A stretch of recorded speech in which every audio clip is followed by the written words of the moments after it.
Mm, Hey guys, I just want to make a quick update about a new exciting feature we are preparing.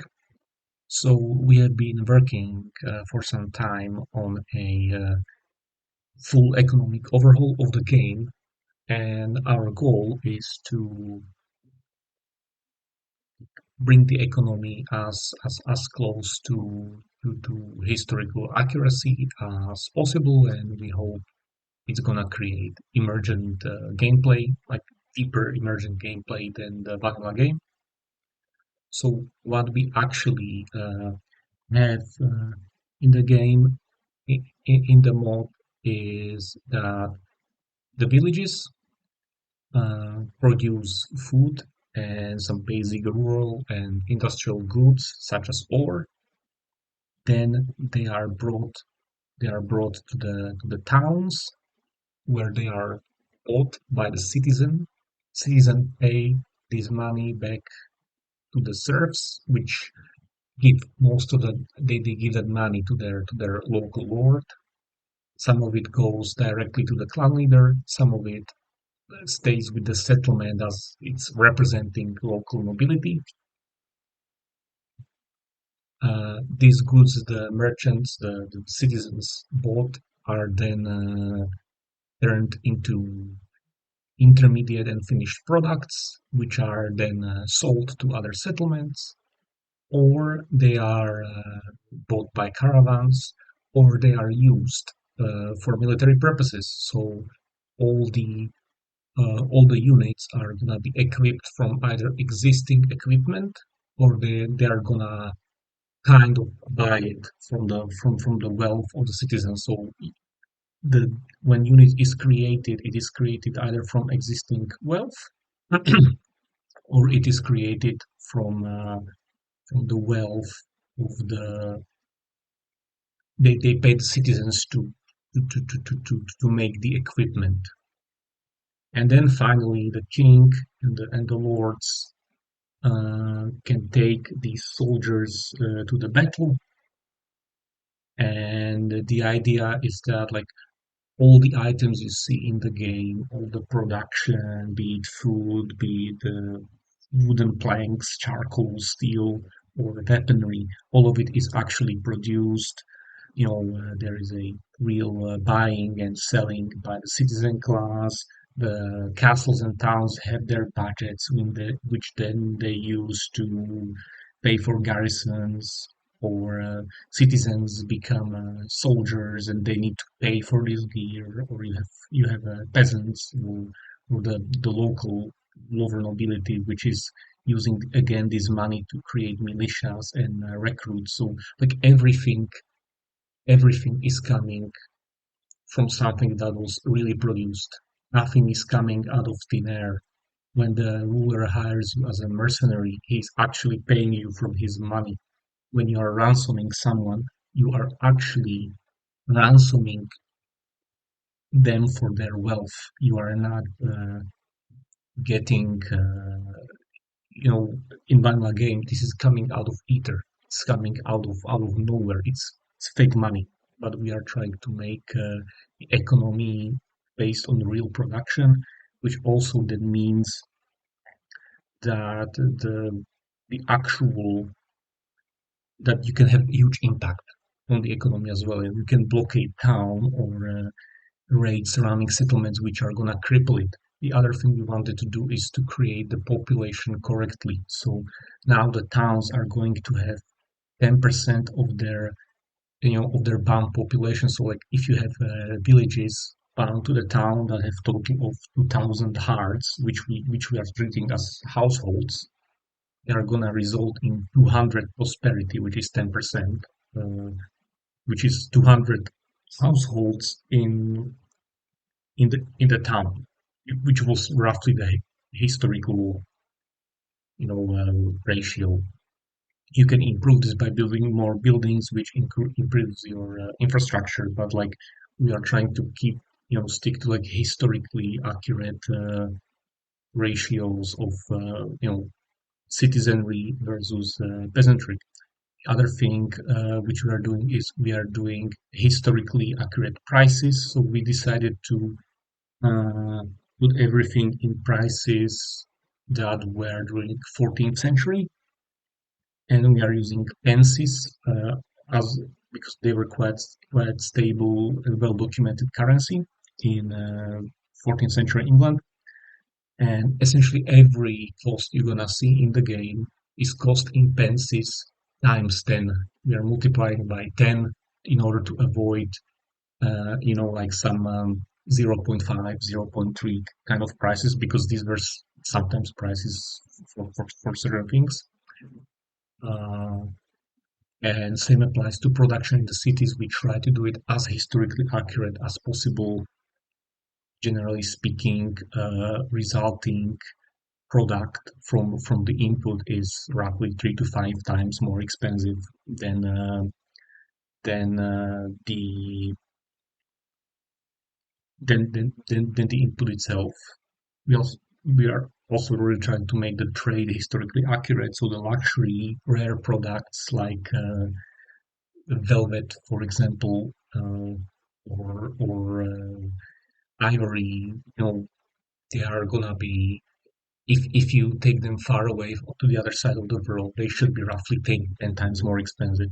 So we are trying to make the trade more historically accurate as well, and many more features. So, for example, in this footage, you can see I am ransoming some prisoners. This is the old default value you would get in vanilla, like straight away you get some money for a ransom, but on top of it, we are adding spoils system to the game. That means every unit is gonna have their own spoils, which is then used for upgrading their equipment, and also they use some of it to just have fun, like buy some wine or some nice clothing and stuff like that. So from this ransom, when you ransom a prisoner, you get 100% of the value of his gear plus something on top, which is this, and then you split it between you, so your leader's cut and your men cut. So depending on how many men you have in the army. Now, the higher the this is beginning of the game, higher the tier of your clan is gonna be, and more clan members in your party are gonna increase your cut. So if you have more clan members, it will be taken into consideration in your part. If you have more clan members, party members in your party, you're gonna have a bigger cut. If you have higher tier, you are like more famous person, you have higher cut. But you can see, so these spoils, they will go to the soldiers, and then if you have enough spoils, you can upgrade your troops. You can upgrade your troops without paying their upgrade price. Upgrade price now is, it says even here, the cost would be 3,342 if you were to pay for it from your pocket. But since the soldiers have already looted a lot of equipment and other valuable stuff, they already have the gear they need for the upgrade, so you can upgrade them for free. But if this gray bar was not filled, you will have to pay for it yourself. So winning now will have huge impact, or raiding, or capturing a really rich town. The So again, this goes in line with. Well, I have also cheat engine here, so ignore the left side. Um,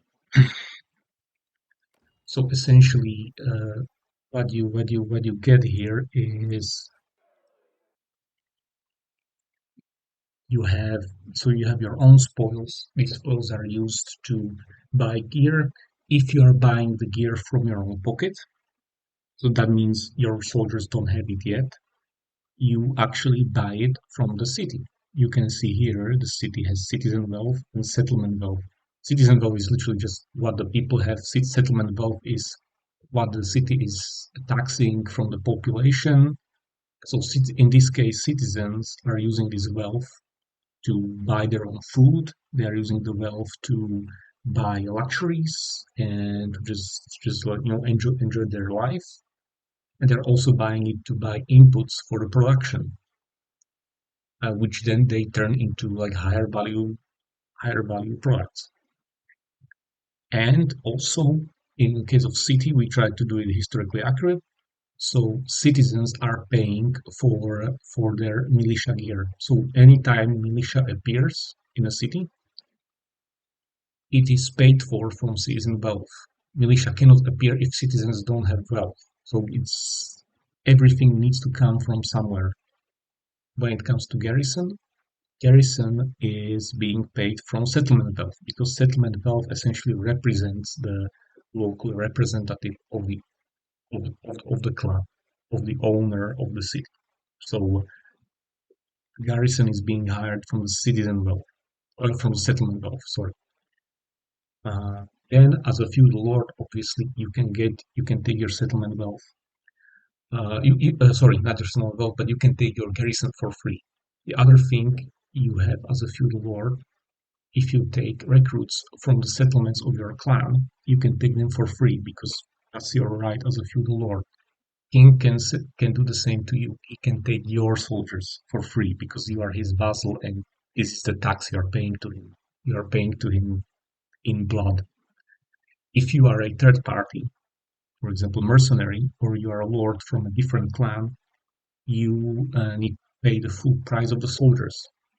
So it can be quite pricey to get like higher level recruits. But if you're mercenary, your salary of all your soldiers is gonna be compensated by your employer, by the king or queen. So it's good to become mercenary once you have already big enough army because they're gonna bankroll your salaries and you're gonna get bonus salary of your own, which scales with your renown and influence. Additionally, if you're adventurer, it's a bit of gamey feature, but we made it so that you're kind of promising a bright future to the recruit. So instead of paying full price, you pay significantly reduced price and just few days of salary to your potential recruits. But you have to pay their salaries. But you don't have to pay the full price. But that's a gamey feature for player. But for most of the game, the moment you become a mercenary or you are a feudal, you're either getting soldiers from your settlement as a feudal, which are in the end paid for by your prosperity, by your citizens, or they are by your castle or by your villagers, or you are buying from another lord, and in which case you are paying him for the recruits you are taking. So yeah, that's a very very brief explanation of what this module is doing, and it's available right now on Patreon.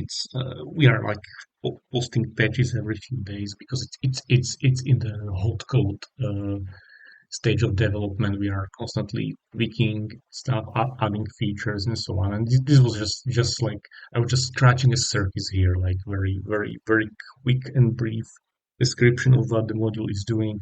Also, the module is completely optional.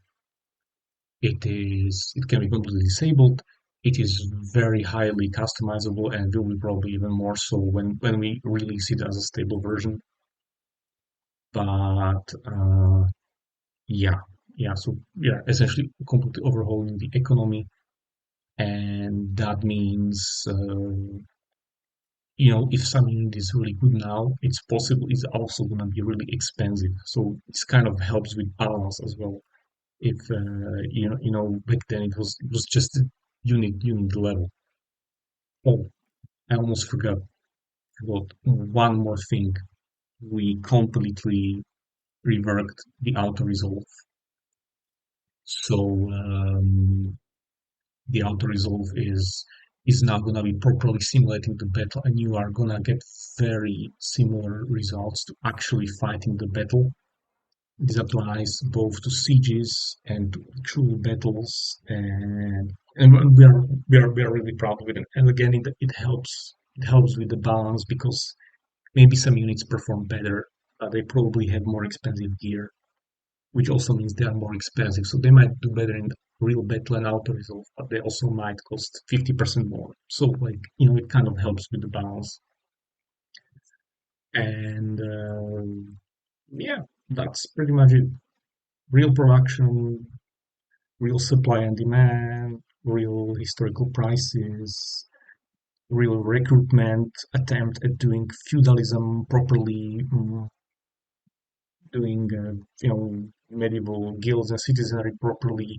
Obviously, production of the towns scale with their prosperity. So do the workshops. So like every single one prosperity in a town represents one city household. So we try to go as close to reality as possible. If you like this content, you can subscribe. If you specifically wanna test it before we release it to the public, you can test it on if you become our supporter on Patreon. Thanks for watching and have a nice day or a nice evening. Bye.